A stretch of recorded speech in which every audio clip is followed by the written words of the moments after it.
Hey, 12th. It is eerily quiet here right now in this place, but that's okay because this is just a reminder to me that this place is not the church. We are His church, and we have a unique opportunity, I think, to live as His people scattered, living as salt and light among those around us. And so let's continue to live into that. I know some people in our body who've been pretty hard hit by all of this, and so let's just continue to pray for each other, and not just each other, but just pray for this whole situation worldwide, especially praying for those on the front line of all of this, those in healthcare, education, law enforcement. I mean, in some senses, we're all essential, right? So just be in prayer for each other as needs. Just want to encourage you and remind you that God is bigger than all of this, that He is our El Capitan, so let us not forget that. But I also want to remind you of one other thing, and that is something Jesus said in John 5:17 when He said, "My Father is always at work to this day, and I too am at work." And just want to remind you that God is definitely at work through all this in amazingly powerful ways. Just thinking this week, you probably can't see it and hear it the way that I do in the place where I sit, and so I just wanted to share some really encouraging news because Jesus is on the move. As C.S. Lewis put it in the Chronicles of Narnia, Aslan is on the move. And His kingdom, there is nothing that can prevail against His kingdom. And it is moving forward in power through all of this. Just a few examples of that. Globally, worship online was drawing people in numbers that those churches don't see that normally show up. God is really at work with people tuning in and watching the body worship online and hearing the truth of God.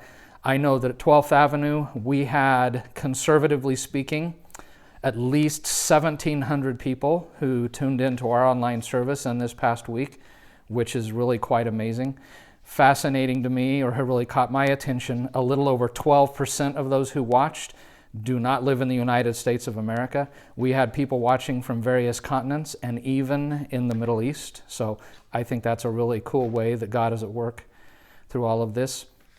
In addition, I've talked to several of you who've told me of opportunities you had to have conversations, deep spiritual conversations with some people who are living with a great deal of uncertainty and who have asked questions because they know that you have a hope that they don't have, and they see that non-anxious presence.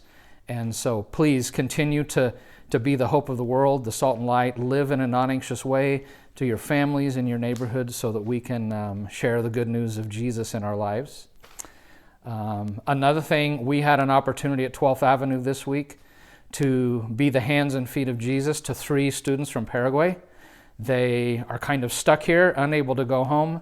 The banking system in Paraguay shut down this week. They were unable to get money from their parents to buy food, and we were able to gift them some Walmart gift cards so they could go get some groceries till the banks in Paraguay opened yesterday, and they were able to get some funds. So we are continuing to be the touch of God's love to those around us, and that's exciting to me.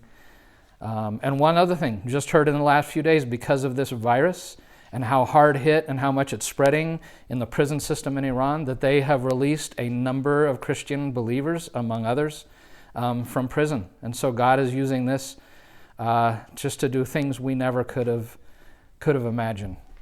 So I just want you guys to be encouraged. I want you to know that God is at work in all of this in really powerful ways. And though we can't see it, He is very much on the move and doing great things. And though we're in quarantine, Jesus is not in quarantine. And the good news of Him is progressing all around the world. So I'm excited about that. So be encouraged. The Lion of Judah is on the prowl. Aslan is on the move. See you online tomorrow.